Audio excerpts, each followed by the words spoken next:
Bom dia, queridos. Bom dia, boa tarde ou boa noite, eu não sei bem que hora que você vai estar vendo esse vídeo. Meu nome é Eduardo, eu sou pastor batista e nós estamos iniciando uma série de vídeos para falar sobre igreja com células. Vamos em frente então. Vamos falar sobre missão, visão e os valores de uma igreja com células. A missão de uma igreja com células é expandir o reino de Deus por meio de uma igreja celular. Uma igreja celular é uma igreja com células, né? Numa igreja com células, cada membro é um ministro. A ideia é de que cada membro se revista dessa característica, dessa incumbência de ser um ministro. E cada casa onde uma célula se reúne se torna uma extensão da igreja. E assim a gente vai promovendo o discipulado, comunhão e transformação pessoal e social. E assim nós vamos conquistando essa geração para Jesus Cristo, que é a nossa grande missão. A visão é sermos uma igreja vitoriosa, uma igreja vencedora, comprometida com um modelo que é bíblico do Novo Testamento. Onde pequenos grupos possam se fortalecer na fé, promover crescimento espiritual, impactando a comunidade onde ela está inserida ali, e principalmente levando o evangelho a todos os lugares e multiplicando discípulos para o reino de Deus. Amém? E os valores. Quais são os valores de uma igreja com célula? Primeiro, evangelismo e missões. Ou seja, levar a mensagem de Jesus Cristo, levar o Evangelho a todas as esferas da sociedade, expandindo assim o reino de Deus. Quando eu digo esferas da sociedade, não é só territorialmente ou geograficamente a distância, eu estou falando de esferas no sentido também de níveis sociais, né? Então, a igreja em células tem essa peculiaridade, tem essa possibilidade. Estamos falando em valores. Segundo, o sacerdócio de todos os crentes, ou seja, todos têm dons espirituais e são chamados para servir. E o grande mandamento é o que Jesus disse, né? Ide por todo mundo e pregar o evangelho a toda criatura. Todos temos essa incumbência, todos temos esse chamado. Terceiro valor, discipulado e multiplicação. Cada crente é um ministro e é chamado para formar novos discípulos. Como se forma um discípulo? Através do exemplo, transmissão de vida. Você vai formar um discípulo não teu, mas um discípulo de Jesus. E esse novo discípulo que você vai formar, ele vai ser um discípulo tal qual você é discípulo. Amém? Quarto valor, comunhão e unidade. A igreja é um corpo e todos são importantes nesse corpo e todos devem caminhar juntos. Muito bem, continuando então a introdução. Quando falamos em igreja com células, nós estamos nos referindo a um modelo no qual as células não são fragmento, não são um fragmento isolado, né? Mas sim extensões dinâmicas e orgânicas de uma igreja maior. Uma igreja com célula, aliás, qualquer igreja, não pode se limitar às quatro paredes de um prédio, de um templo, de uma estrutura convencional. Uma célula é uma extensão do corpo de Cristo. E ela é chamada a sair. Eclésia significa isso, os chamados para fora. Ela é chamada para sair, para alcançar pessoas, para transformar vidas. Essa abordagem, ela tem que ser vibrante, ela tem que ser, além de vibrante, descentralizada. Né? E ela não só fortalece o discipulado e a comunhão, mas também permite que cada grupo, cada célula que se organiza, seja protagonista na missão de compartilhar o Evangelho, levando a verdade e a esperança de Jesus Cristo aos mais diversos contextos. Nós estamos falando de quê? Uma célula dentro de uma comunidade local, ela tem uma enorme influência naquele lugar, sobre pessoas tem facilidade de alcançar pessoas, ela muda a realidade social daquele local, daquela rua, daquele bairro, ela se torna um ponto de referência e muitas vezes até um pronto-socorro espiritual e psicológico, muitas vezes. Então a igreja não pode se limitar à zona de conforto dos templos, né, das estruturas tradicionais como nós temos hoje. Amém? Nós vimos na visão, a visão é edificar uma igreja de vencedores onde cada membro é um ministro e cada casa é uma extensão da igreja. E assim ela vai conquistando almas para Jesus. Lá em Atos 5,42 nós vemos, está escrito assim: todos os dias no templo e nas casas não cessavam de ensinar e de anunciar a Jesus Cristo. Atos 5,42.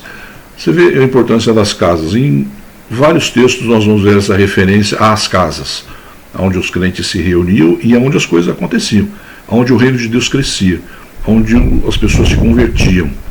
Por exemplo, Atos 2,46. Todos os dias continuavam a reunir-se no pátio do templo, partiam o pão em suas casas e juntos participavam das refeições com alegria e singeleza de coração. Veja, a referência aqui ao templo não é o templo como nós temos hoje, templo onde se reuniu a igreja. Não, o templo era o templo de Jerusalém. E eles se reuniam no templo porque eles eram judeus. O templo era onde se faziam os sacrifícios, onde se celebravam as festas, os sacerdotes, festa dos tabernáculos, a Páscoa, os sacrifícios eram feitos ali. Pessoas do mundo inteiro vinham para essas festas e vinham para o templo de Jerusalém. Os 12 eram judeus, eles iam ao templo para as orações, ainda tinham esse hábito, esse costume. Mas as reuniões, o partir do pão, as reuniões de comunhão, as reuniões de ensino da palavra, as reuniões de culto e de louvor eram feitas nas casas. Veja lá em Atos 16,40. Depois de saírem da prisão, Paulo e Silas foram à casa de Lídia, onde se encontraram com os irmãos e os encorajaram. Estavam reunidos aonde? Orando por Paulo e Silas, que estavam presos. Na casa de Lídia, numa casa. Veja lá em Atos 20:20. Vocês sabem que não deixei de pregar-lhes nada que fosse proveitoso, mas ensinei-lhes tudo publicamente e de casa em casa. Veja que o ensino da palavra de Deus e a comunhão, o partir do pão e tudo que acontecia de mais importante na igreja primitiva era nas casas. Romanos 16,5. Saúdem também a igreja que se reúne na casa deles. Paulo está dizendo aos romanos: olha, saúdem aí Priscila e Áquila e a igreja que se reúne na casa deles. Colossenses 4,15. Saúdem os irmãos de Laodiceia, bem como Ninfa e a igreja que se reúne em sua casa. A irmã, isso agora lá em Filemon, versículo 2, a irmã Áfia e Arquipa, nosso companheiro de lutas, e a igreja que se reúne com você em sua casa. Existem inúmeras referências sobre isso. A igreja se reunia nas casas, em pequenos grupos, e ali é que acontecia então a comunhão, o partir do pão e o ensino da palavra de Deus. Ali é que havia crescimento de fato. Muito bem. Jesus também ensinava em pequenos grupos, né? Ele ensinava nos lares e sempre com grupos pequenos. Haja visto, por exemplo, os 12. Os 12 foram chamados para andar com ele, para aprenderem com ele, dele, né? Então, sempre pequenos grupos. Parte do seu ministério aconteceu nas sinagogas, que também eram um lugar de ensino da Torá. Então, Jesus também frequentava esses lugares, né? Parte do seu ministério também acontecia no templo. Ele também frequentava o templo como judeu, né? E muitas vezes ao ar livre, mas uma parte significativa, grande parte do seu trabalho de ensino aconteceu nos lares, em grupos pequenos de pessoas. As explicações que Jesus dava em parábolas, por exemplo, do reino, eram dadas para um pequeno grupo de discípulos, os 12 e mais alguns poucos que andavam com ele. Ele estava na casa de Pedro, quando ele curou a sogra de Pedro. Ele estava ensinando numa casa, quando um paralítico desceu na frente dele no meio da sala. Ele estava ensinando, ele estava numa casa. Né? Ele estava numa casa quando quando viu Zaqueu em cima do árvore, ele disse: eu vou na tua casa. Convém que eu vá na tua casa. E lá ele foi e ensinou. E muitos exemplos, nós temos o caso do centurião, nós temos aquela menina que estava morta, que foi ressuscitada, Talita Cumi, né, onde ele disse essas palavras, e a menina se levantou e voltou à vida. Uma casa. Então há muitos exemplos de que Jesus entrava nos lares para evangelizar e para falar de salvação. Zaqueu é um exemplo disso, né, como eu já falei. Ele entrava nos lares para ensinar e discipular aqueles que criam nele. Marta, Maria e Lázaro, por exemplo, discípulos dele. Quando Jesus enviou os 12 para pregar, e mais tarde quando ele enviou também os 70, de 2 em 2, ele enviou esses homens para as casas, para irem até as casas. Né? Eles foram mandados para ministrar num contexto de pequenos grupos, de células, casas. Mesmo dentro do grupo dos 12, havia um grupo menor de 3, Pedro, Tiago e João, que eram mais próximos de Jesus, e a quem talvez ele confiasse as suas revelações mais íntimas, mais profundas, mas era um grupo pequeno, 3 discípulos. E assim era a igreja primitiva, seguindo o modelo celular. Cada célula é composta por um pequeno grupo de membros que assume o papel de ser um braço, o braço de Jesus, o braço da igreja que alcança, que transforma e que manifesta essa missão global da igreja, mas dentro de uma realidade mais próxima, dentro da sua realidade, né? Mas dentro de um contexto, dentro de uma realidade mais imediata. E esse modelo, enraizado na ideia de que a igreja é o corpo de Cristo, permite que cada célula seja um órgão vital e que contribui individualmente para o movimento do corpo, para o movimento todo, né? Para ampliar o impacto do Evangelho. Movimento de corpo. Aleluia. Os elementos principais de uma igreja com células. Primeiro, unidade em diversidade. A igreja com células, ela promove uma arquitetura, né, uma estrutura de ministério, onde a unidade não é alcançada pela homogeneidade, mas pela integração dinâmica dos grupos, das células. A unidade acontece porque as células interagem umas com as outras, individualmente interagem cada uma na sua comunidade, né? Tem autonomia para lidar com os desafios, com as necessidades locais, mas está sempre alinhada com a visão e os valores da igreja local, da igreja maior, da igreja de onde elas fazem parte. Né? E existe uma sinergia entre o macro, a igreja maior, e o micro, que é a célula. E essa sinergia, ela proporciona algumas coisas, por exemplo, personalização do discipulado. Em grupos menores, as pessoas podem receber atenção, uma atenção personalizada. Né?